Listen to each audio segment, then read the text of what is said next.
He who receives me receives him who sent me. This is the Master's message. This message can be found in Matthew 10th chapter. I was forced to write the last verse first, as to give me a true meaning of the truth of the Master's message. The meaning is,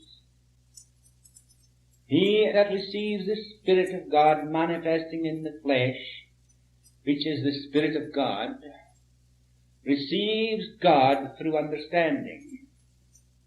But he who receives a prophet, because he is a prophet, gains only a prophet's reward. He who listens to the prophet's words, and only dwells upon the prophet's words, not knowing that it is the Spirit that within that does the work, then you only receive a prophet's reward. But when one understands the great significance of the Master's words, he who receives me receives him who sent me.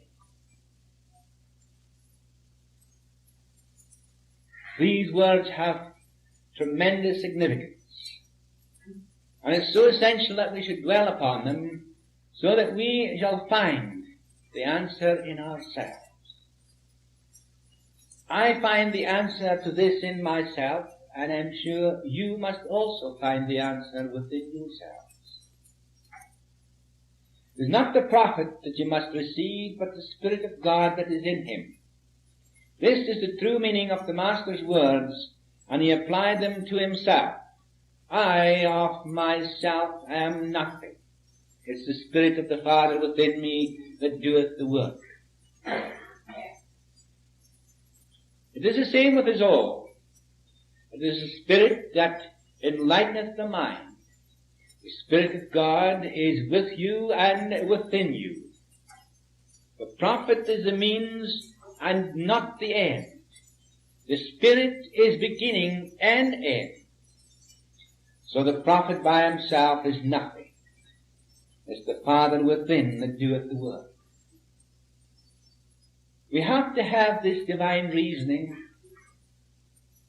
so that when we unearth our emotional habit patterns, we are not only left bare, naked, just with the loss of our emotional habit patterns, not knowing where we are, but when we have this divine reasoning, we have a foundation.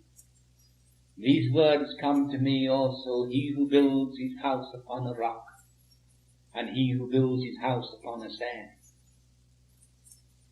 The one that builds a house upon a rock, the winds came and the storms blew, and the house withstood. But he who built his house upon the sand, the winds came and the storm blew, and great was the fall thereof. That is why most people build their houses on sand, because of the shifting sands of the human being. The shifting sands of the intellect of mankind. The intellect is but the intellect. But when you build your house upon the rock, that is divine reasoning. And that is why I am giving you this first. So that when we pass into this lecture and we unearth these habit patterns of ours, that we can destroy them by knowing them, by understanding them, not by trying to fight them or struggling with them, because that is useless. You only give them a power they do not possess.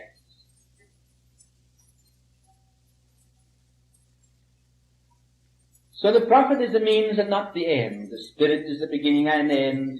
So the prophet by himself is nothing. It's the Father within that does the work. As I write these words, I know they were for me also. It is words like these that keep one humble, so that the Father can do the work. And I am grateful for the humbling process of these words have on me. It reminds me that by myself I am nothing. Only with the Father all is possible. When I was in the Himalayas, my teacher asked me these questions, and I'm going to put them to you also.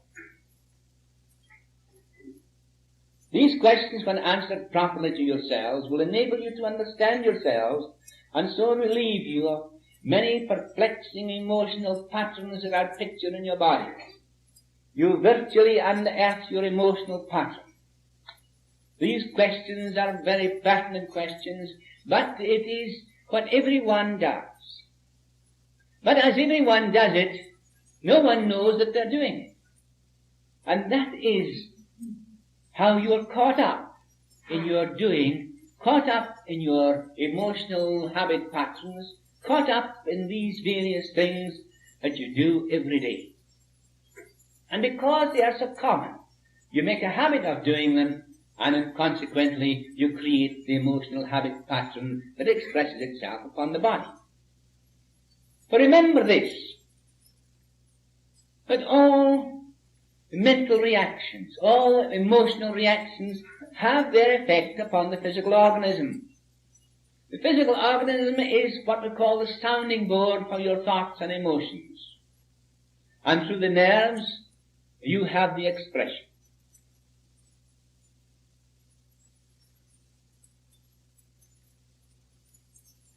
I'm going to tell you stories, but I think we'll leave these till the time comes. Sometimes I feel I want to go further than I should, to take you a little bit further, but I know that it's far better to wait until the time comes so that you take these things step by step. So here goes. Here are the questions. Number 1. Are you thin-skinned? That is to say, do others affect you easily? Or are you indifferent to snubs as a battle cruiser is indifferent to a pea shooter? Are you sensitive to what others say about you? Are you boiling up within while you show an outside appearance of calm? There where the habit patterns come in. Conflict between two things. It is when you have two things conflicting with one another, there the habit pattern is established.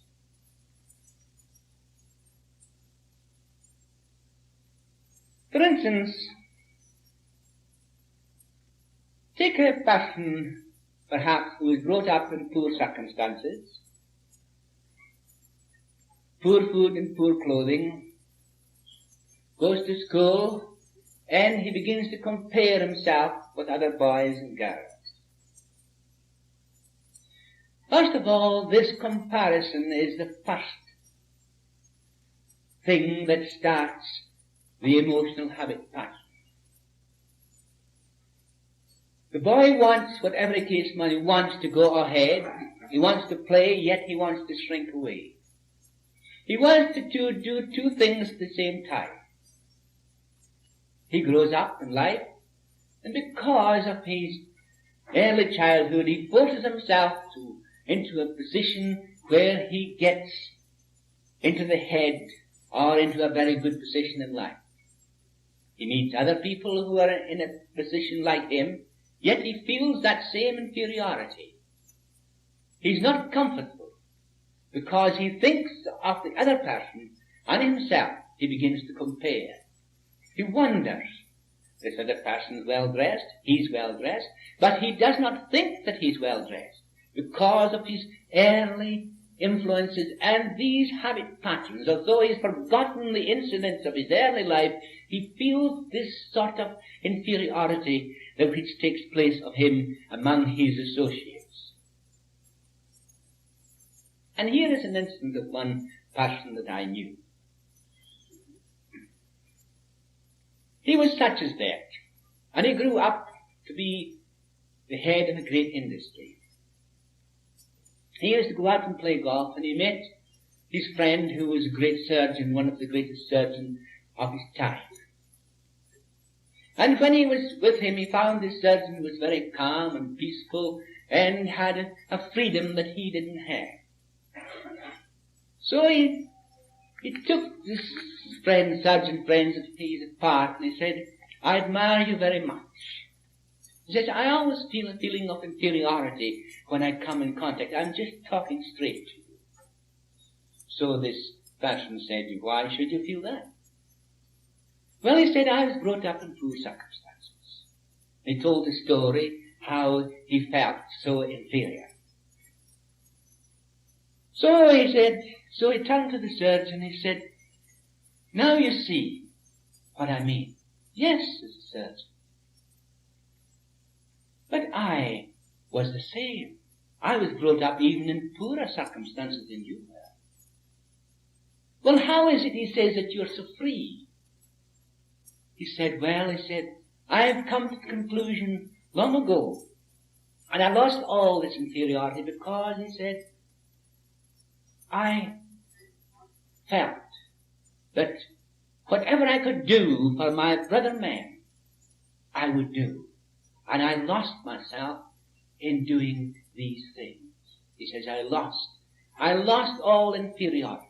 I lost all sense of this inferiority idea of myself, because I found that as I did more for others, I escaped from this feeling of inferiority. So he said, the other man said, I see now, he said, how it is. He says, I have always been making money. I am perhaps the richest man here. But he says it was always money, money, money. Now he says, I see the answer. And he lost his inferiority. There is every individual, no matter who they are, have a foundation in the same thing as this. It is the prophet in the beginning. Is he who accepts me? He who receives me receives him who sent me.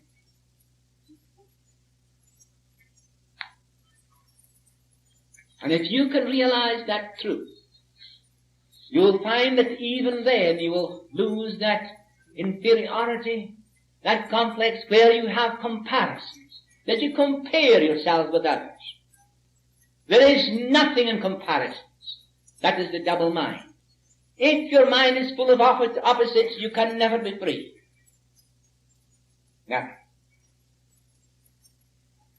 So we'll go on with these questions.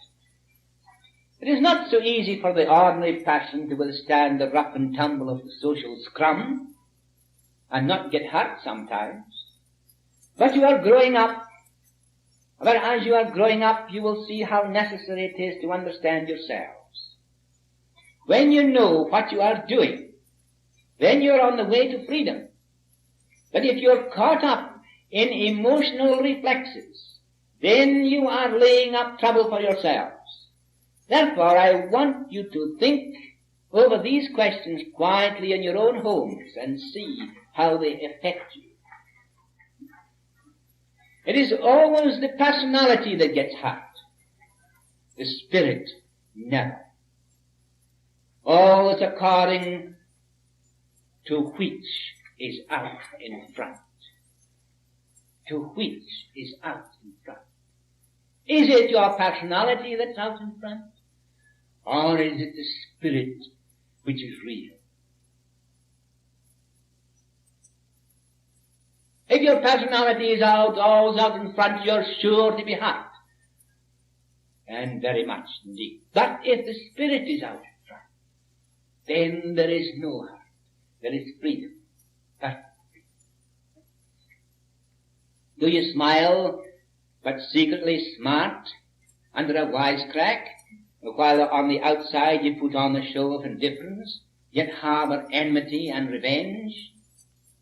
This is not good for your health. If you could see what goes on inside the brain and nerve system, where habit patterns are established, you would think twice. Do you feel upset that your friends talk about you in your absence? Or have you arrived at that state of mind where you are indifferent about it, and you are not affected inwardly or outwardly? Or are you just wrapped up in the feelings of inferiority that makes you imagine that others talk about you? There again is the danger of comparisons. You are comparing yourselves with others. Immediately you begin to compare, you have lost the spirit of truth. You live in a mind of comparisons where there are opposites. And where there are opposites, there can be no truth. There can be no freedom.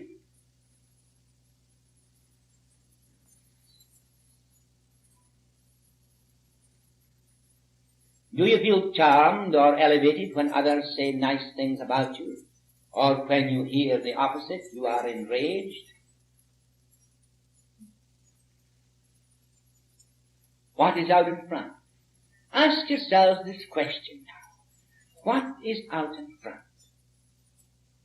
The spirit, or is it the personality? The personality is the mask that is false. The spirit is that which is true. Everyone has a personality. Everyone, no matter who they are, have a personality. But if that personality is tinged with the spirit, and the spirit is expressing itself through it, the spirit comes out in front, and the personality passes into the rear. It gets behind. It otherwise says as Jesus said, "Get ye behind me, Satan."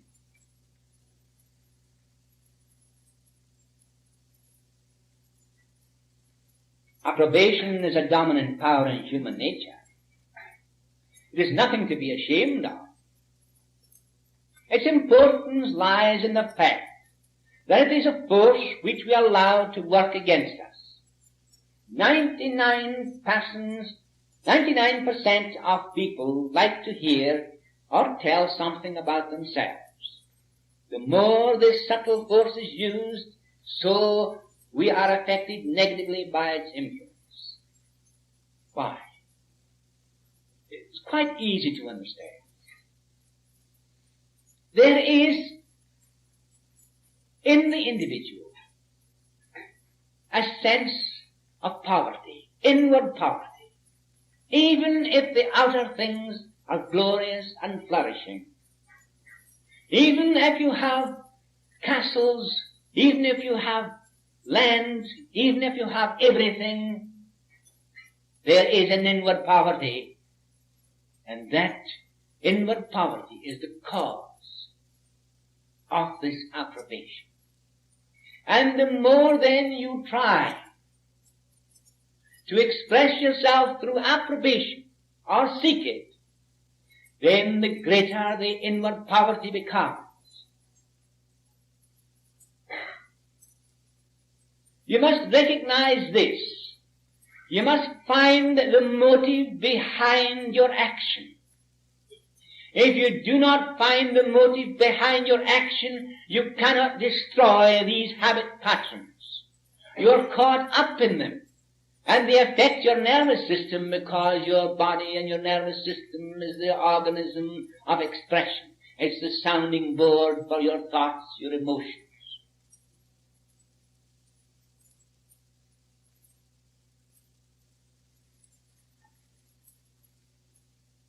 Emotion is necessary to a balanced life. You cannot pass through life without emotion. You'd be like a piece of wood. But there is the type of emotion that I'm going to show you that brings you into that particular expression that nature has designed you for. Nature has designed the mechanism of the mind and the body and the heart for the emotional expression of nature herself. And when nature begins to play upon her harpstrings that she created for the purpose, harpstrings, which are in tune, are in the mind and body of each and every individual. And as nature begins to play her harmonious tunes through the individual, that emotion of the music of that grand and wonderful sound of nature give you health, strength, happiness and peace. Leads you away from these stupid habit patterns that you create by your own reaction to things external to yourselves. The music comes from within, not from without. It rises within the soul.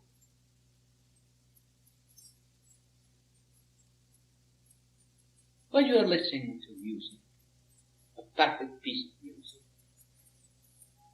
and I mean the bagpipes too, don't I? Perhaps the bagpipes is just the greatest music in the world. And it is to some people. Because when you play a pibroch, and you belong to the Highlands of Scotland, and you listen to that pibroch, there is something happens to you. It's like that you were born again. You lose yourselves entirely. The music seems to flow over you and you become the music itself. There is no tensions. There is a perfect relaxation, and there we find the beautiful melody of that wonderful Highland Gaelic songs. Soromien and Boyach, Soremien and Boyach, Mahalaplesh Boyach, Afosmiahu. And all these particular songs, they're wonderful. They have the habit, you have the wonderful expression of rising something within the individual. And that is the emotion that comes with nature. When you enter into that silence, into the heart of things. As a man thinketh in his heart, so is he. Yes, that's true. But in that meaning is the very center of one's being, the heart of one's being. When one thinks what a man thinketh in his heart, deep in his very soul, so is he. That then gives us the true key to nature's harmony of love, peace, joy, happiness. So emotion is necessary to a balanced life. But true emotions are those that which elevate and create ambition and action. We must cultivate these. But on the other hand, we must not suppress the emotions that harm us. We must understand them and not be caught up in them. We must not fight them or struggle with them. Because in that struggle you create a habit pattern. Why? For the simple reason you are creating opposites.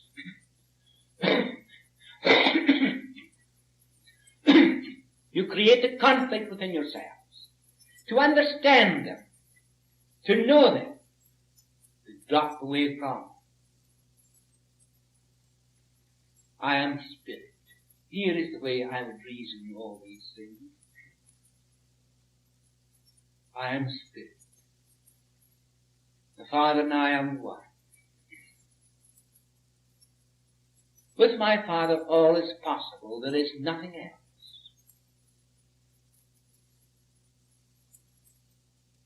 Therefore I see that no harm can come to me except I struggle with something.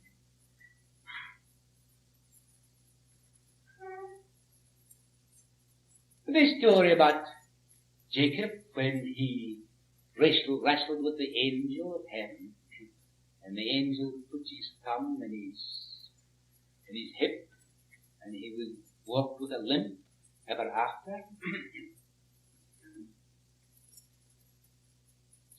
What was Jacob doing? He was struggling. He was struggling between good and evil.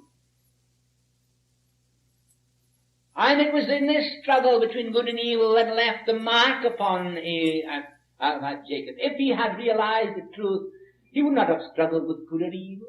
These are opposites. You're comparing, comparisons. Understand what they are. And then you will see that they are all relative, that they're in your mind. The tree of knowledge of good and evil and the tree of life are the same thing. We're told that these two trees grew in the garden. The Garden of Eden is the soul of man.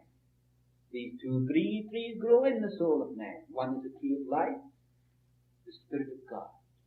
That is eternal.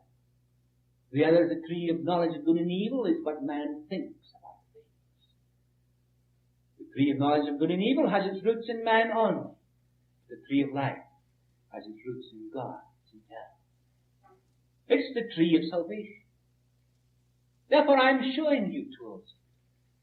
Single. Be ye single. Let your mind be single. Let your eyes single.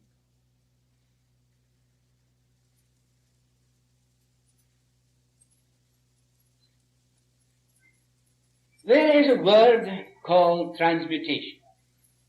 It's a wonderful meaning. It means to transform, to change. And this is what we do automatically to these emotions that create misbehavior in our cerebellum. When we understand them and do not suppress them or cause delayed action. Like a delayed action bomb that may go off any time, causing disturbance in the nervous system, affecting the body in many ways. Constructive emotions are those we feel when we hear beautiful music, a beautiful voice, a thrilling lecture, or when we love someone. When we admire qualities in others which we would like to have in ourselves.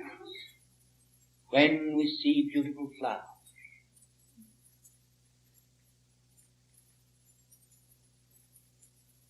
We should always look for things.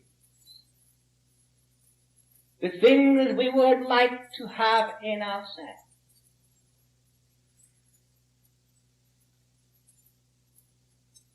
Some people say that they are adversely affected by flowers, that they cause them asthma, bronchitis. I remember a man who came to me suffering from asthma, which he claimed was caused by roses. When he came in contact with roses, he had a paroxysm in which he struggled for air.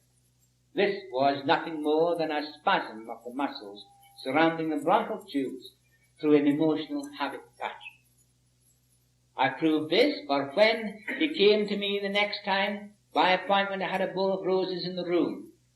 Immediately he saw them, he had a spasm. But these roses were made of paper. Therefore roses were not the cause. And when I told those roses up and showed them they were pieces of paper, then he knew that it was not roses that was the cause of his spasm, but something that was identified by roses. And he identified himself with roses through an emotional habit pattern which had forgotten all about. Yet, it came to the surface through association. It rang the bell. And many people are suffering from the same thing.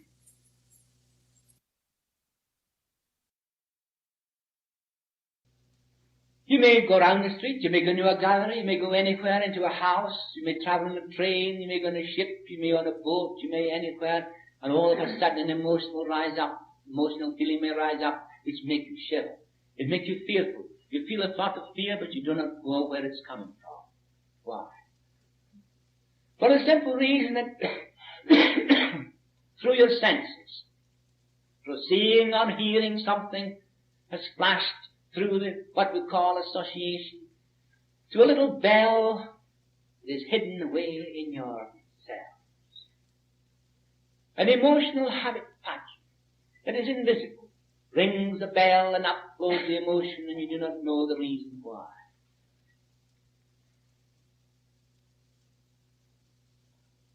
You fear something. Well, let me tell you this, that there is nothing to fear. And when you begin to clearly see this truth, you will unearth these emotional habit patterns, you will drag them out by the neck, and you will see them for what they are, and they will just disappear. 9/10 of your troubles today is created by emotional habit patterns. 9/10 of your troubles. Because of the fact that the body is the sounding board for your thoughts and emotions.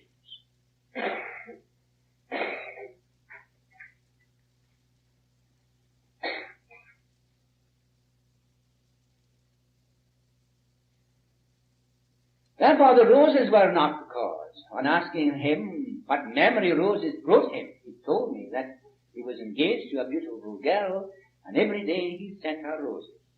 And when he found out that his beloved was untrue to him, he could not stand the sight of roses as they brought up memories. Therefore, roses were the trouble. Not roses at all were the trouble, but the roses were the symbol to bring into operation his habit pattern. At the beginning, roses did not have a violent effect upon him, but as time passed, by the repetition, the emotional habit pattern became established in the form of asthma. Therefore, asthma and roses were joined together. They were the link. The link between them was this particular girl. So be careful. Be careful. But if you know all this, understand it, you will not fall into the trap. You see? When he found out that my roses were made of paper, he realized that roses were not the cause. It was the emotional habit pattern created through his disappointment in love, and roses were the symbol. Scientifically directed relaxation and divine reasoning cured him. So, there you are. That is what love can do for you if you are not careful. The majority of asthma cases, duodenal ulcers, and skin troubles, etc., are nothing more than emotional habit patterns as pictured in the body through nerve spasms. Now let us get back to our question. Have you, in the heat of conversation, allowed yourself to say things about others that if they were said against you, you would be hurt, yet you never think what you say about others? Majority of people talk so easily, so flippantly, that words just flow out of their mouths.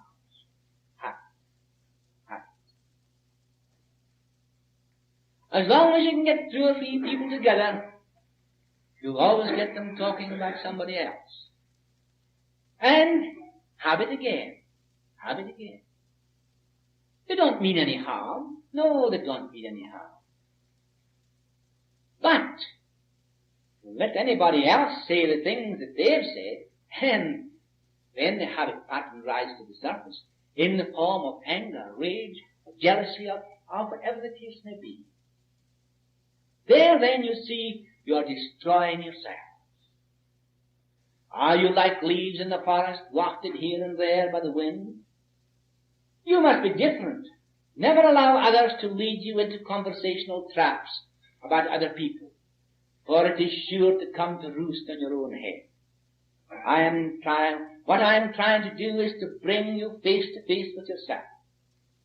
This is what the masters call mirroring the soul. Mirroring the soul. Without seeing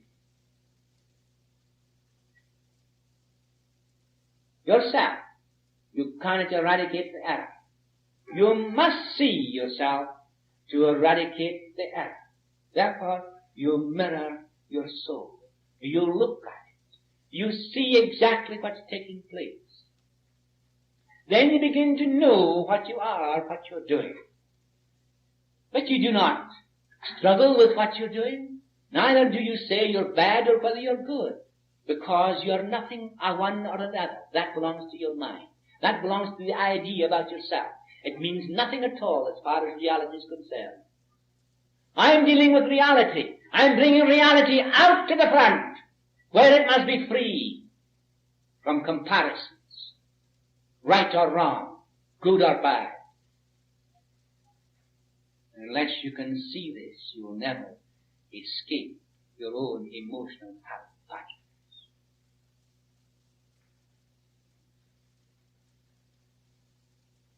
The next question is, have you arrived at that state where you know what you want? And are you influenced by others? By the hat you bought, the dress you bought, the house you bought, the car you bought. You thought at the time they were lovely, yet your friends preferred something else. Are you affected by these criticisms? Or can you still depend upon your own judgment?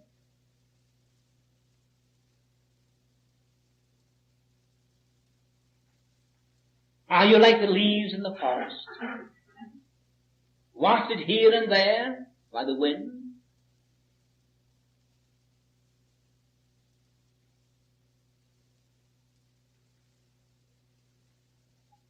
Are you afraid that your ideas and decisions are always wrong?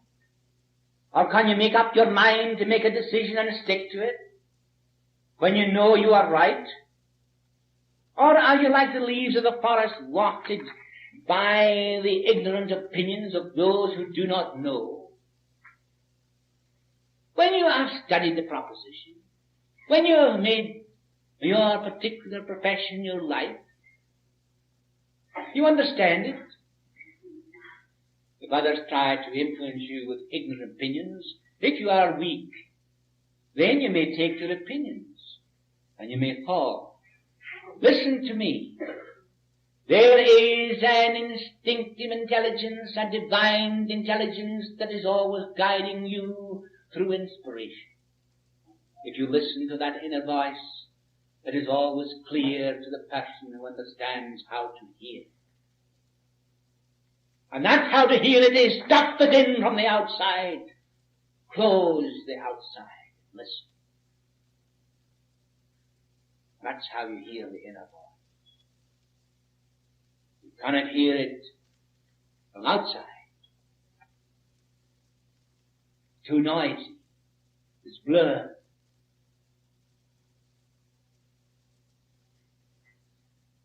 The majority of people are influenced by suggestion. Suggestion hedges us on every side. There is the written, the spoken word and pictures that suggest to you what to say, what to do. So you buy and you do, believing what is suggested is true. But experience has taught us that all that glitters is not gold and all that sparkles is not diamonds. That the majority of people are caught up in suggestion. In fact, they will eat any food that's suggested, that is advertised in the paper as building foods, bone building foods, muscle building foods, flesh building foods, and all the rest of it, and these things have got no foundation whatsoever. To call them blood building foods or bone building foods or any other kind of building foods, they're just a mere advertisement, but you're suggested by words and pictures, like the wind. You're suckers. Oh, everybody in the world is a sucker until he begins to recognize his own value and true values. Recognition from within himself, then he has his values of the things external to himself. When he has the true value of himself or herself, then you're no longer a sucker. You will break these habit patterns. You will destroy those suggestions that are bearing upon you every day. And you will be free. Freedom comes through the recognition and realization of the truth. I of myself am nothing. It's the Spirit of the Father within me that doeth the work.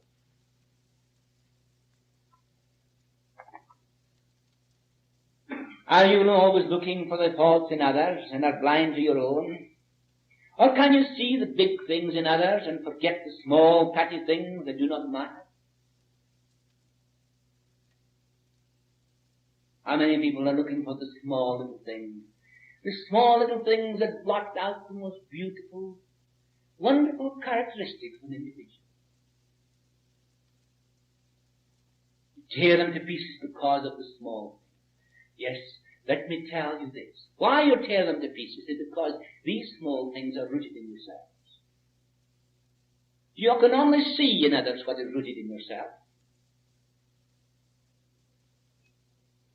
And when you begin to see the greater within yourself, then you will look for the greater in others.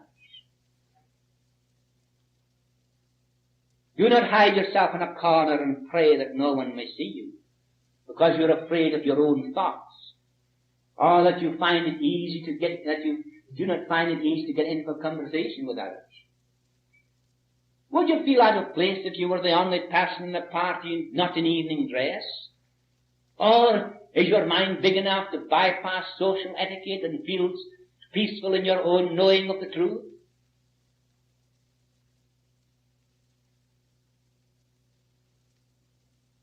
These are the questions that were put to me in such a way that I had to search my own soul.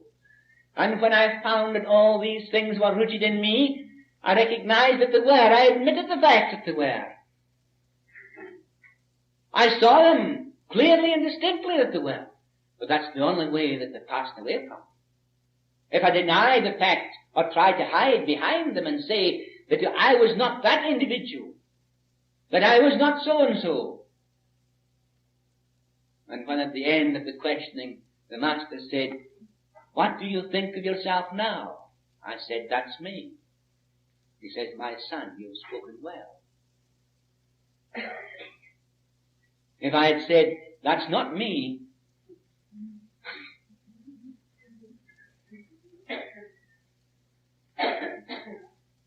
but when we do see those things, I begin to realize that they are ourselves, that we are doing them every day, then we begin to drop them one by one. And we find that our emotional habit patterns, those things that are being expressed out in the body, begins to dissolve all the way too. We find these pains, these aches, and all sorts of things, troubles and trials and tribulations, these small things that trouble us, just fade away into nothing.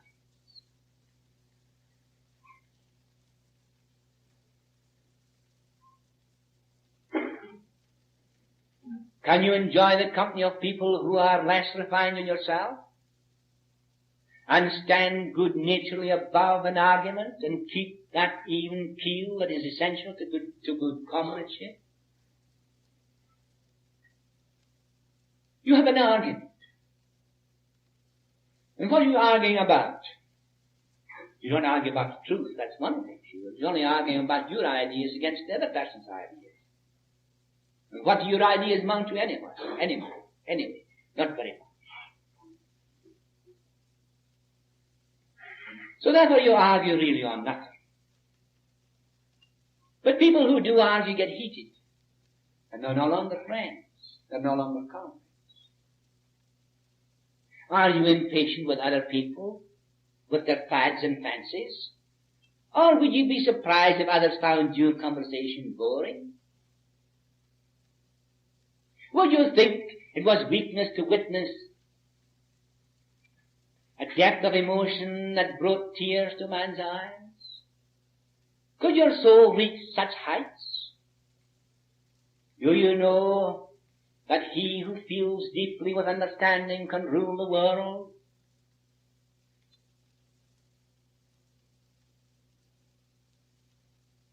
If you witnessed the ordeal on the cross of Calvary, would you remain tearless and hard to the price that humanity had to pay for this act of barbarism? Yet this act of barbarism,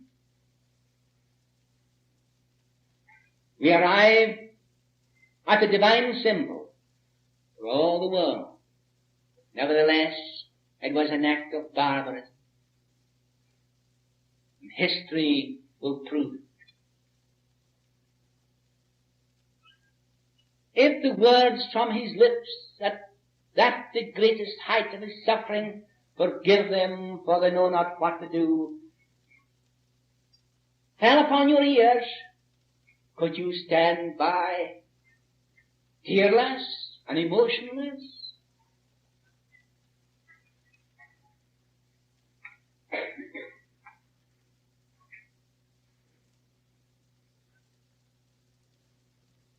It is not that we should kill out emotion, but transmute and transform this energy that is misdirected by the emotions that create habit patterns from which we all suffer unknowingly. And we begin to see that there is a basic energy behind all emotion, whether they are good or bad.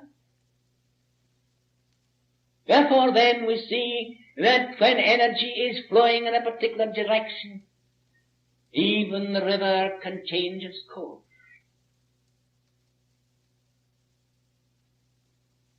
When the river flows out into the sea, it is lost. When the river is changed into channels, it fertilizes the land and we have growth, prosperity. When we begin to realize within ourselves and understand these emotions that rise to our surface, when we see them, we do not suppress them in their negative and destructive state, but we understand them and transformation takes place. We water the land and growth takes place. The soul begins to grow through understanding.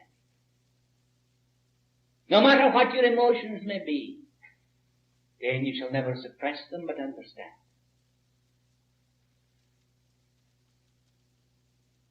The great harmonizing supreme emotion in which within us all, and thereby we bring about our own salvation.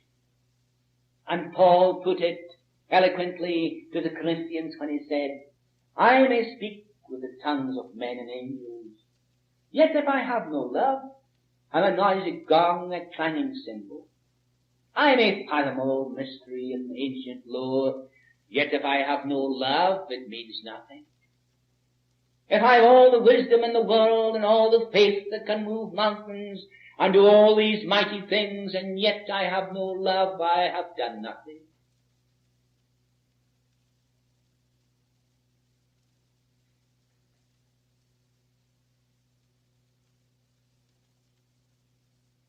This is the binding quality of comradeship. The perfect ideal expressing itself on the cross of Calvary and culminating in the words, mind you, forgive them for they know not what they do. Love is impossible of analysis because it is rooted in God, the Father of all. And no matter what you are, Hindu, Mohammedan, Christian or Jew, the only salvation is through that one supreme harmonizing emotion with divine reasoning, relaxation of brain, nerves and muscles. In this state, we will say also, forgive them, for they know not what they do. Think, in a state of perfect relaxation, where the brain and nerves are quiet, the brakes are taken off, and the Father does the work. In the temple of the living God, He works in His own temple, created by Himself for His own self-expression. And the life that I know has no conditions. It is free. This life that I know has no conditions attached to it. It is free. It is I myself that impose conditions upon life by my thoughts, my emotions, my reactions.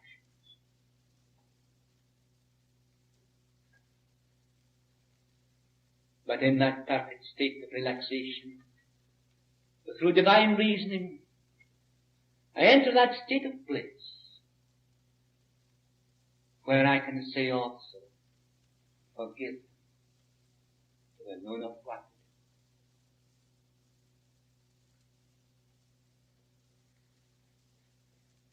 For this was spoken of by prophet Isaiah.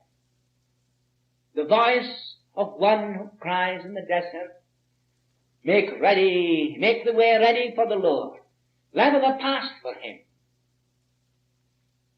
This is the I am voice that remains in each one. The desert is the mind that is barren through ignorance. Level the path by discerning the cause of misery, so that the Lord Supreme may take His place in you and me. The Spirit that was with God, the Spirit that is God. I am Spirit made flesh, free from all conditions. This is what we shall arrive at when we cleanse, clear our minds by recognizing and discerning what is in them. Therefore we turn the searchlight upon ourselves and not upon others. When we turn the searchlight upon others, we look for the petty little things. Really, if we turn the searchlight in ourselves, we will find them deeply rooted there. How true those words of the Master said. Take the plank out of your own eye, then you will see better to take the splinter out of your brother.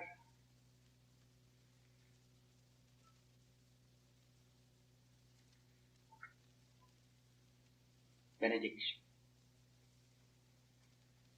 O thou great lover of error-torn brothers, the magic wand of thy words still linger in our hearts. Forgive them, they know not what they do. That trial upon the cross proved the victory of love over all anger and resentment and destructive emotion that harnessed men to his self-imposed shackles through ignorance. O beloved elder brother, you are our example. For what thou hast done, all can do, for thou hast told us so. Wisdom obliterates ignorance, love obliterates hatred, the Spirit obliterates death, the pain is subdued by understanding. Let us remember thee when harshness covers up our divine nature, and when we are crucified by others, let thy words be ours also. Our one desire is to be at home with thee, in the bosom of our Father and Mother God, who gives all birth into eternal life, peace, and happiness. So